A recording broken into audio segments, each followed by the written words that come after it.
Assalamualaikum warahmatullahi wabarakatuh. Pada video kali ini, kakak akan membahas contoh soal tes SNPDB Manice. Ya, ini kakak bikin video untuk part yang kedua ya. Part kedua ini kita bahas tentang mapel IPA-nya. Kan yang tadi matematika, sekarang IPA. Ya. Nah, di sini ada soal tentang konsep gelombang elektromagnetik. Simak dan cermati data berikut. Nah, pernyataan berikut yang tidak benar terkait data spektrum gelombang elektromagnetik. Oke, kita ingat tentang konsep gelombang elektromagnetik, bahwa semua gelombang memiliki sifat dan kecepatan yang sama. Betul nggak? Ya, betul. Frekuensi dan panjang gelombang dari masing-masing gelombang berbeda. Ya, betul. Semakin ke kanan, energi dan frekuensinya semakin besar. Ya, betul. Semakin ke kiri, panjang gelombangnya semakin kecil. Ini salah ya, karena semakin ke kiri, panjang gelombangnya ini semakin besar. Ya, bukan makin kecil. Nah, berarti jawabannya adalah yang D. Ya, kita lanjut. Soal tentang getaran harmonik sederhana pada pegas. Benda bermasa M digantungkan pada ujung sebuah pegas dengan konstanta pegas 100 Newton per meter dengan periode 3S. Apabila terdapat pada suatu kasus pegas tersebut berosilasi dengan frekuensi 6/1 S. Nah, ini 6/1 S ini sama aja ya kayak 1/6 S. Ya, maka langkah yang tepat untuk menyelesaikan kasus tersebut adalah mengganti massa benda menjadi 4M, mengubah frekuensi menjadi 12 Hz, mengganti massa benda menjadi setengahnya. Kasus tersebut tidak dapat diselesaikan secara matematis dan analitis. Oke. Nah, ini adalah rumus periode pegas pada getaran harmonik sederhana. T sama dengan 2pi akar M per K. T-nya periode, M-nya massa, K-nya adalah konstanta pegas. Nah, kita masukkan saja angka-angkanya. T-nya itu 3. Ini kondisi semula ya. K-nya 3. Nah, ini K-nya T-nya 3, K-nya 100. M-nya kita main cari tahu. Nah, lalu ini 3, 2pi. Nah, ini kan pembagian akar ya. Pembagian akar bisa kita ubah menjadi akar M per akar 100. Nah, seperti ini. Nah, akar 100 itu sama dengan 10. Nah, 10 bagi 2pi sama dengan 5. Ya kan? Ini habis. Kemudian sama dengan pi akar M per 5. Ini 3. Oke. Nah, ini kita kali silang jadi 15. Ya kan, jadi 15 pi akar M. Nah, ini kan 15 pi akar M ya. Pi-nya pindah ruas, pembagian jadi 15 per pi akar M. Kita mau nyari M-nya.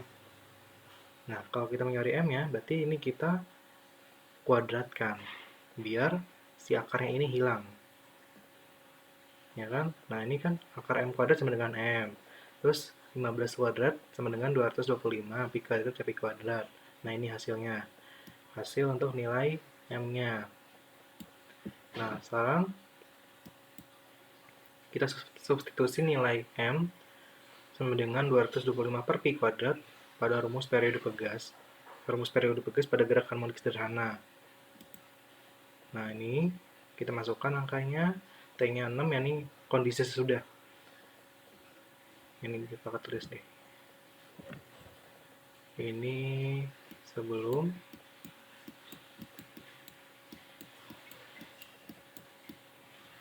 ini sesudah.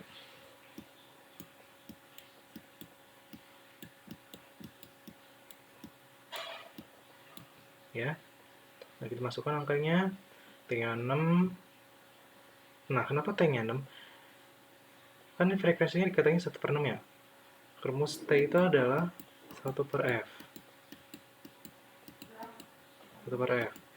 Nah, F-nya adalah 1/6. 6 ke atas jadi 6. Seperti itu ya. 2pi akar, kita masukkan nilainya. Nah, ini ada N, ini adalah berapa banyak massa yang dibutuhkan.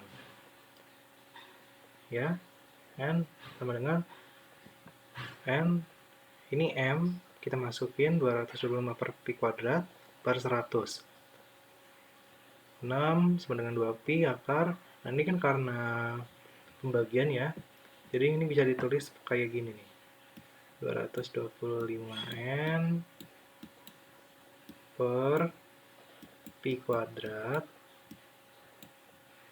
bagi 100.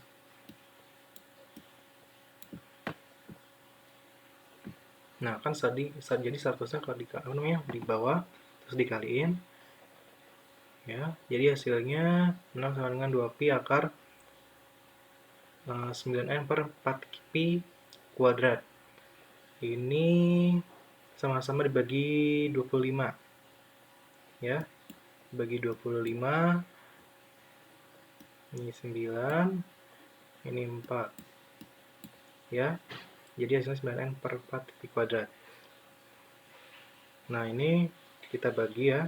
6 bagi 2, 3. Kan ini pindah ruas, 2pi-nya pindah ruas ke sini. Jadi 3 per pi sama dengan akar 9N per 4pi kuadrat.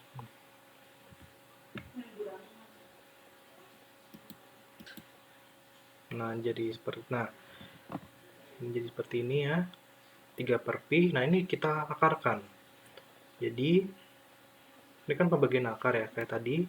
Akar 9N per akar 4 pi kuadrat, ya kan? Sama dengan, nah akar 9N ini adalah 3 akar N. Dapatnya gimana? Nah, kan akar 9N ini kan bukan perkalian akar ya. Bisa kita pecah jadi akar 9 akar N. Akar 9 berapa? Akar 9 itu adalah 3. Nah, kali akar N. Jadinya ya 3 akar N. Ya, 3 akar N. Nah, akar 4pi kuadrat kita akarkan jadi 2pi.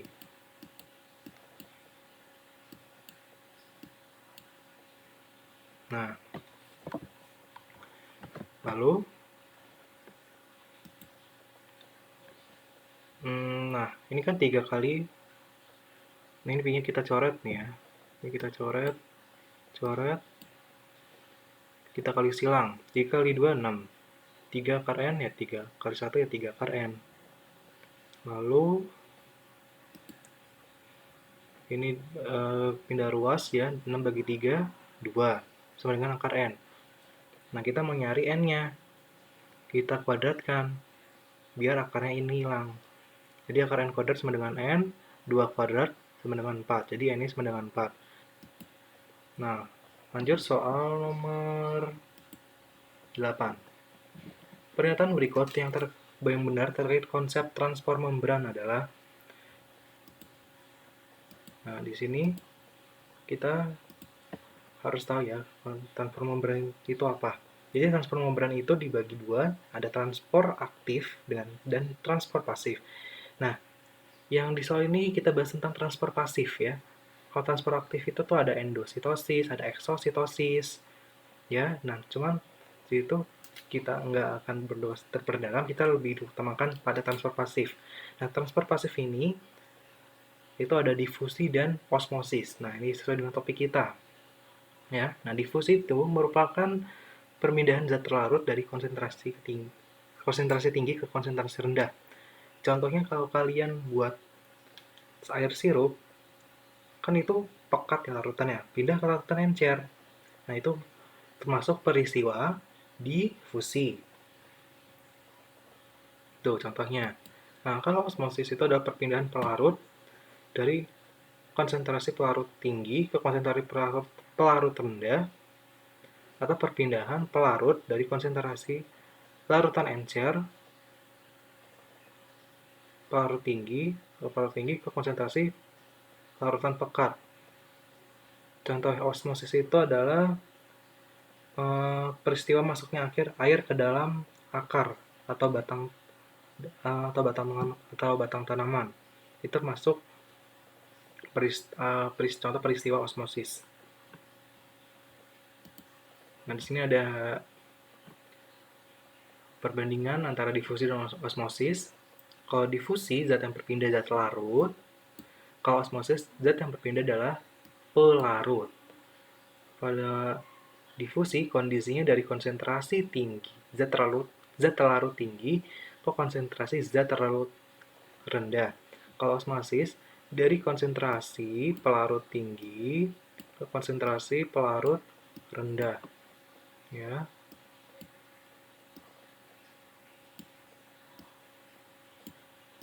Ya, seperti itu. Nah, di sini kita lihat jika sel diletakkan dalam larutan hipotenis atau larutan encer. Di sini ada sel tumbuhan dan sel hewan. Nah, kalau sel tumbuhan diletakkan dalam larutan hipotenis, jadinya dia turgor, ya, atau turgid. Sedangkan pada sel hewan diletakkan dalam larutan hipotenis, jadinya pecah atau lisis. Oke? Nah, kalau dalam larutan hipertenis, suatu sel diletakkan dalam larutan hipertonis. Nah, sel tumbuhan mengalami plasmolisis seperti ini. Nah, sedangkan sel hewan mengalami krenasi atau mengkerut. Ya, itu. Sekarang kita kembali lagi ke soal.